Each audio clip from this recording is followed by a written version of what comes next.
Okay. And then I'm going to talk for maybe 20 minutes or so, all right? So, the first lesson is properties of exponents.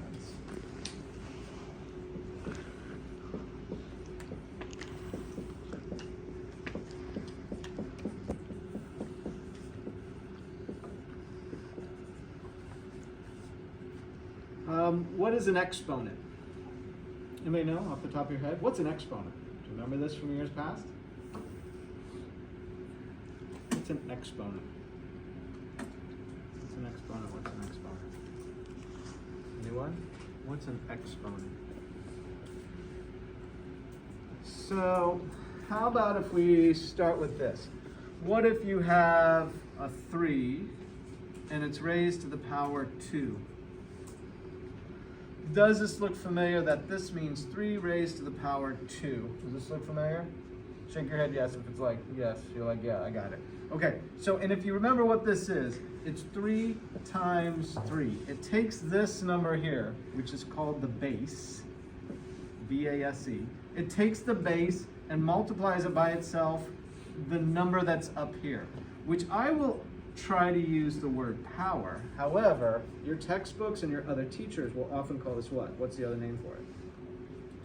You know this? So they may call it an exponent. Okay, so they, instead of power, and then you can use them either, you can interchange them, it's fine. You can call this also an exponent here.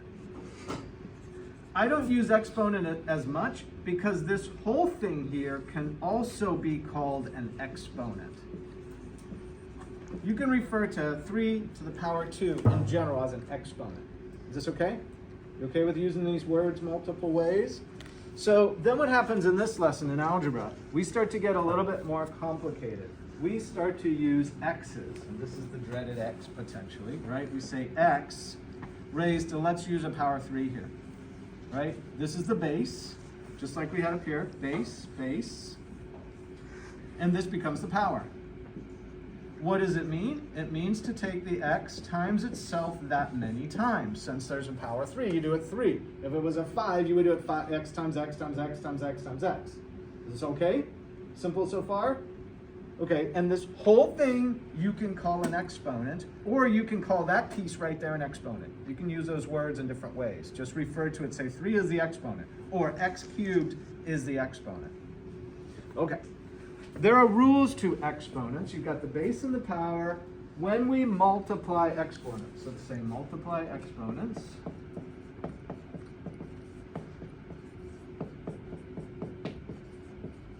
What do we mean by that?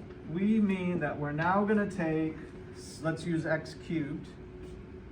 Well, I think I do it generically at first. Let's call it x to the m power. So that's a variable x and a variable m, 2 variables, but don't let your brain be deceived. It's just one thing and another, right? 2 separate things, but both variables. If this is being multiplied by an x to the n, so this was one power and this is a different power. We don't care what they are. We're just using them generically with a variable. The pattern for this becomes x, the base, to the m plus n. And we'll put a parentheses there to show that that's being raised to a power. What's it look like with real numbers? And this is directly from the notes, which if you've already taken them, you've already taken this. You don't have to write them now. You can just look at your notes. X to the power 3 times x to the power 4 is going to be x to the power 3 plus 4 in parentheses, which is equal to x to the power 7. Is this okay? Why? What's happening here? Well, let's think about x cubed. We want to go back here. 1, 2, 3, right? There's 3 here. 1, 2, 3, with dots between them because they're multiplied by each other. And then there's 4 here. 1, 2, 3, 4, and they're being multiplied, and these are being multiplied. How many do you have? 1, 2, 3, 4, 5, 6, 7. Right here, x to the 7th power. This is the proof of why it's x to the 7th. I guess I don't need that there. And this is the sort of quick understanding of if there's 3 here and 4 here, I get to add those and have 7 total. Does that make sense? Rules of exponents, how you can do these a little bit more quickly, plus how do you understand why we do it in the first place. Okay, powers can get more complicated. For example, let's say we have 2 to the 5th power times 2 to the negative 1 power. A power can have a negative on it. So notice here, the power has a negative on it, right? So now we start to get a little bit more complicated. The same pattern works. We take the two powers because it's the same base, 2 and 2, and we're multiplying here between them. We're going to add the powers just like we did up here. So we're going to say 2 to the 5 plus a minus 1. 5 plus a minus 1 really is 2 to the 4 power. Is okay? Okay, why? What does this minus 1 mean? This means there are 5 2's here. So 1, 2, 3, 4, and 5. And it's being multiplied by this.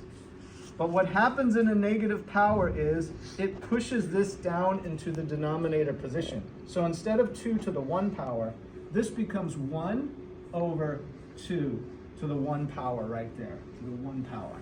Everything's to the 1 power already. So what happens is this 2 cancels with this one. These 2 cancel, and you're left with 1, 2, 3, 4. This equals 2 to the 4th, just like it told us it would from the method that we figured out. Okay, so this becomes a lot more complicated for students because you don't always think about a negative as changing the position of a number. Okay, so, and by position we mean the 2 basic positions in math are the fractional positions. If this is a fraction, you've got the numerator on top and the denominator on the bottom. So this whole thing of a 2 to the negative 1 power is actually equal to 1 over 2 to the 1 power. It pushes this down to there from the numerator to the denominator position. Okay, so enough on that. We'll see a lot more of that later. Let's do division. Division is, so dividing exponents.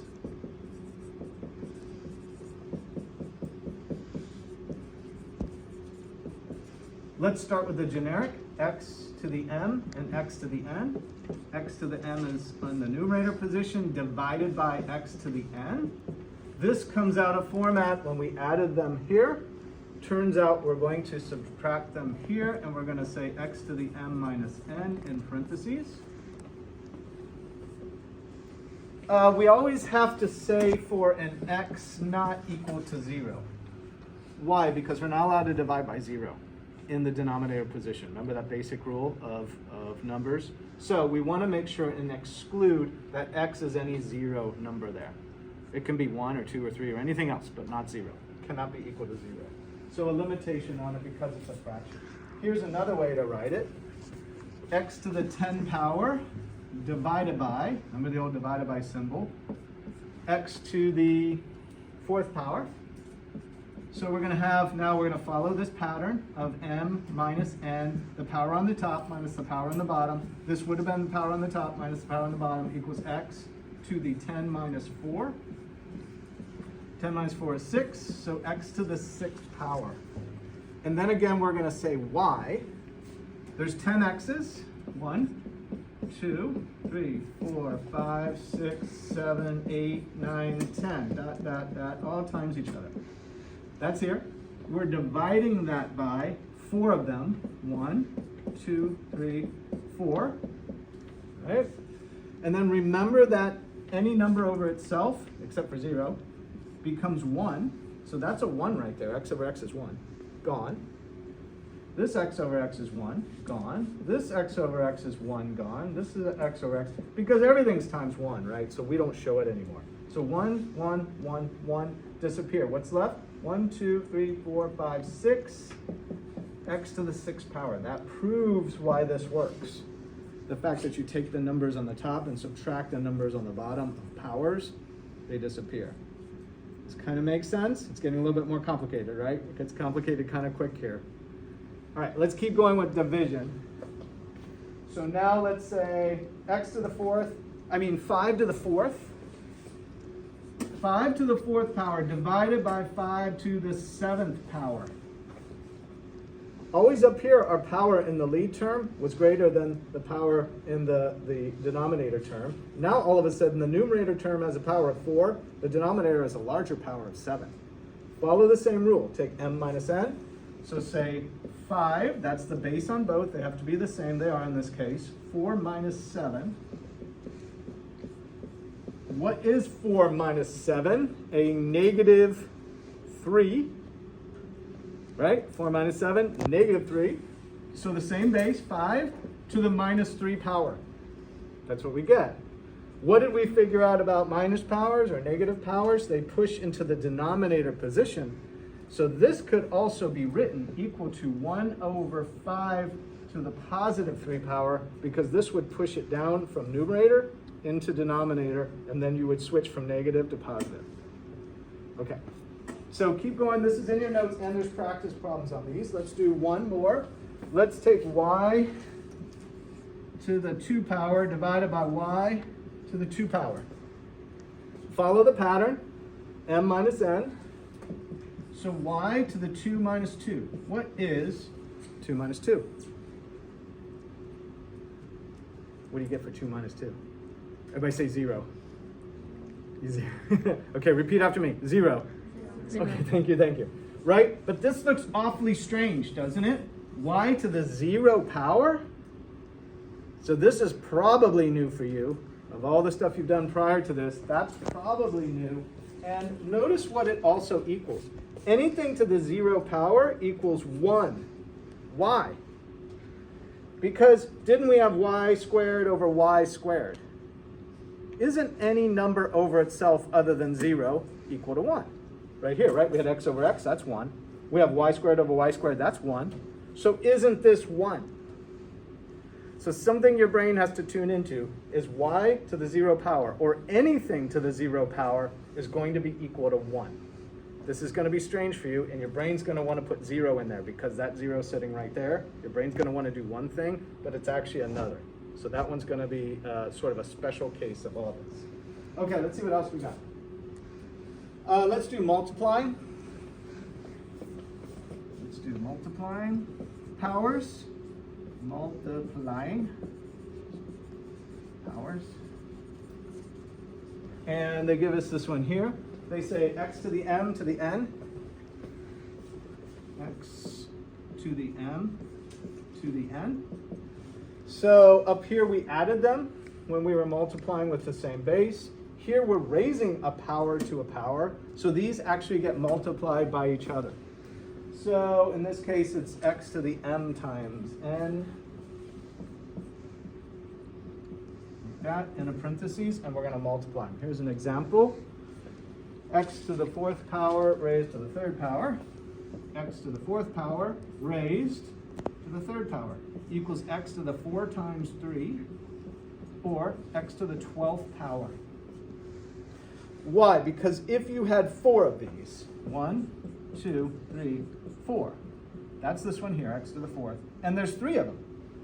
1, 2, 3, 4. 1, 2, 3, 4. If there's 3 of them, now I count them all up. How many do I have? I got 12 now. X to the 12th. All right? And the same things works for, let's try one more. We did the 0 properties 1. Good. Okay, so I'm going to limit it to this right here. This will give you enough to start those problems in your online assignments. Go ahead and do those and refer back to this. And you have the video of those problems too. Okay?